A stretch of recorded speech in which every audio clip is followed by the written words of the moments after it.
আমি সর্বপ্রথমে বাংলার সংখ্যালঘু মুসলিমদের কাছে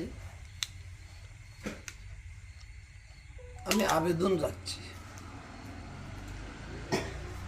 এবং তার সঙ্গে সঙ্গে আমার কিছু জিজ্ঞাসার চিহ্ন। আপনারা খুব ভালোভাবেই জানেন ভারত স্বাধীন হওয়ার পর থেকে প্রত্যেকটা রাজনীতির দলের নেতারা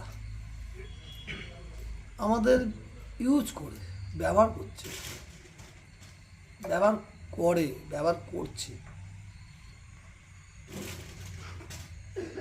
এটা আপনারা অবগত আছেন, আপনাদের জানা আছে, তা সত্ত্বেও একটু ইয়াদ করে দিচ্ছি, এটা দুঃখের সঙ্গে বলছি।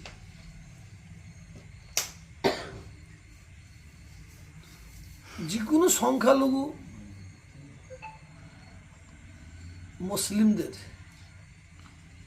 কিছু অসৎ চরিত্র রাজনীতির নেতা নেত্রীরা ব্যবহার করে, আর সেই ফাঁদে আমরা পা দিই, কিন্তু তার ফল কিন্তু আমরা ভালো পাইনি। ঝান্ডা বাঁধবে কে, কারা ঝান্ডা বাঁধবে? সেখানে সংখ্যালঘু মুসলিম।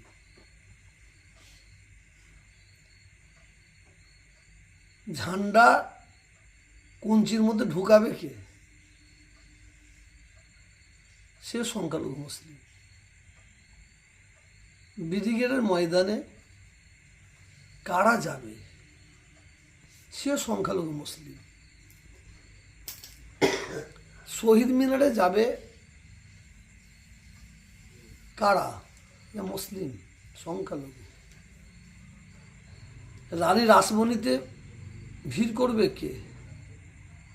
এখানেও সংখ্যালঘু মুসলিম।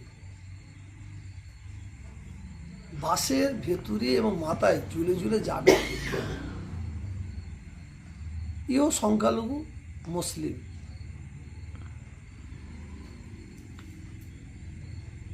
আপনি একটা দলের মানুষ হয়ে আর একটা দলের মানুষের মাথায় বাঁশ মারবে কে? এটা সংখ্যালঘু মুসলিম। আর মারবে কার মাথায়? এও সংখ্যালঘু, এও মুসলিম। ঘরে আগুন জ্বালাবে কে? রাতের অন্ধকারে গিয়ে আগুন জ্বালাবেটা কে? এও সংখ্যালঘু মুসলিম। কাদের বাড়িতে আগুন জ্বালাবে ঘরে? এও সংখ্যালঘু মুসলিমদের।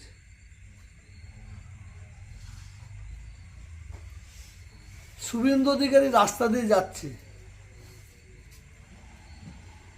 ওকে দেখে হই মারবে কে? কালো পতাকা দেখবে কে? সংখ্যালঘু মুসলিম। পরোক্ষভাবে যারা কালো পতাকা দেখালো, যারা হই মারল, তাদের ঘরে পুলিশ অ্যারেস্ট করবে, জেলে যাবে। তাদের জন্য কোনো রাজনীতির নেতা নেত্রী তাদের জন্য কোনো তদবির করবে না, তাদের জন্য কথা বলবে না। হ্যাঁ, একটা কথা বলতে পারে, এরা আমাদের দলের কেউ নাই, এই কথা বলবে।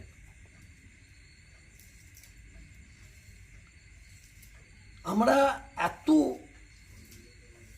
করার পরে, ভারত স্বাধীন হওয়ার পর থেকে আজ পর্যন্ত আমরা কি পাচ্ছি? কেননা আপনারা যারা এই ধরনের কাজ করে, এই নির্দেশটা কাদের পাচ্ছে? কাদের নির্দেশে করছে? এতগুলো কাজ করছে কাদের নির্দেশে? সেই অসৎ চরিত্রের রাজনীতির নেতাদের নির্দেশে করছে। অর্ডারটা এরা দিচ্ছে, এই কর, ওই কর, আগুন জ্বালা, বাড়ি ভাঙ, বাস ভাঙ, শহীদ মিনারে চ, রানী রাসমণিতে চ, নেতাজি ইন্ডোর স্টেডিয়ামে চ। শুভেন্দু অধিকারী ওকে একটু লাড়া দে, ওর গাড়ির কাঁচগুলো ভাঙ। অমুক এক রাজনীতির নেতা, তার কাজটা ভাঙ, ওকে একটু থেকে হই মার। এর নির্দেশটা কার? হয় কোনো এমএলএ, হয় কোনো এমপির, হয় কোনো মন্ত্রীর। তাদের নির্দেশে এই কাজগুলো করা হয়। তার বিনিময়ে আপনার পুরস্কারটা কি? পুলিশ আপনাকে অ্যারেস্ট করবে, করে আপনাকে জেলে দেবে। যখন হই হই করবে, যারা আপনাকে নির্দেশ দিল, যারা আপনাকে অর্ডার দিল, তারা তো মুখটা ঘুরিয়ে বলবে ওরা আমাদের দলের কেউ নাই। সুন্দর একটা প্ল্যান চলছে। আব্দুল খালেককে দিয়ে আব্দুল মালেককে খুন করানো হচ্ছে। আব্দুল মালেক খুন হয়ে গেল, কবরে চলে গেল, আর আব্দুল খালেক জেলে যাচ্ছে। তাহলে মাঠ ফাঁকা, মাঠ ফাঁকা। মানে যে অসৎ চরিত্র রাজনীতির নেতাটা যে নির্দেশ দিচ্ছে, তাতে একটা উদ্দেশ্য আছে। এই ফুটবল মাঠটা আমার দরকার, এই জায়গাটা আমার দরকার। তো এই জায়গাটার মেন নেতৃত্ব আছে আব্দুল খালেক, আব্দুল মালেক। আব্দুল মালেককে হিট খাইয়ে দিল, পীর মেরে দিল, হয়তো কিছু অর্থ দিল, যা মালেককে মার্ডার কর। আর ইও লোভী, ওই অসৎ চরিত্রের রাজনীতির নেতার নির্দেশে, তার ইন্ধনে আব্দুল খালেক আব্দুল মালেককে যে মার্ডার করে দিল। আব্দুল মালেক কোথায় গেল? সে জেলে গেল।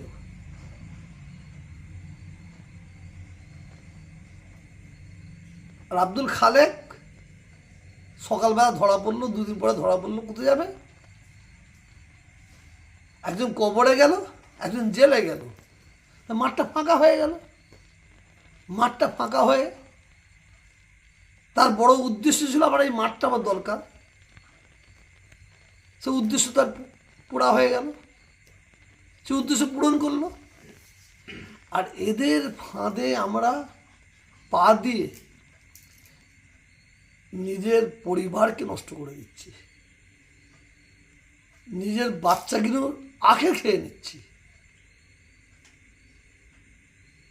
নিজের মায়ের ঘুম হারাম করে দিচ্ছি, বাপের ঘুম হারাম করে দিচ্ছি। আমি একটা নগণ্য একটা মানুষ হিসাবে সংখ্যালঘু সংখ্যা গুরুদেরকে যে আমার দাবি থাকবে, বিশেষ করে সংখ্যা লঘুদেরকে দাবি থাকবে, এদের ফাঁদে পা দেবেন না। এরা অসৎ চরিত্র।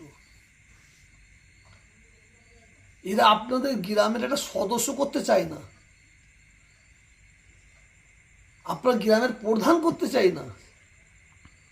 আপনি এত মারামারি, কাটাকাটি, খুনোখুনি, এত মানে কি বলে ব্রিগেড ময়দান, রানী রাসমণি, কি বলে শহীদ মিনার সব ভরে দেওয়ার পরে আপনার কপালে কিন্তু সদস্য পদটা জুটছে না, একটা প্রধানের মানে পদ জুটছে না। আপনি দেখুন না, এবার দেখুন। কিন্তু প্রত্যেকটা রাজনীতির নেতারা লক্ষ্য করে দেখবেন, যখন কেউ মার্ডার হয়, ওরা সব দল বেঁধে আসবে, অভিনয় করে পকেট থেকে রুমাল বের করে চোখ মুছবে, আর তাদের বাচ্চা কাচ্চাদের মাথায় হাত বুলিয়ে পালাবে। আর আসবে না, আর জায়গা নাই, আর জায়গা দেবে না। আমি যার জন্য সংখ্যা গুরু ভাইদের বলবো, সংখ্যা লঘু ভাইদের বলবো, বিশেষ করে সংখ্যা লঘু ভাইদের বলবো, আপনারা অসৎ চরিত্র রাজনীতির নেতাদের পাল্লায় পড়ে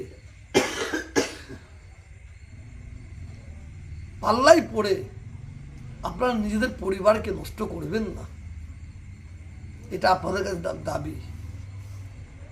বাকি আবার পরে বলবো ইনশাআল্লাহ।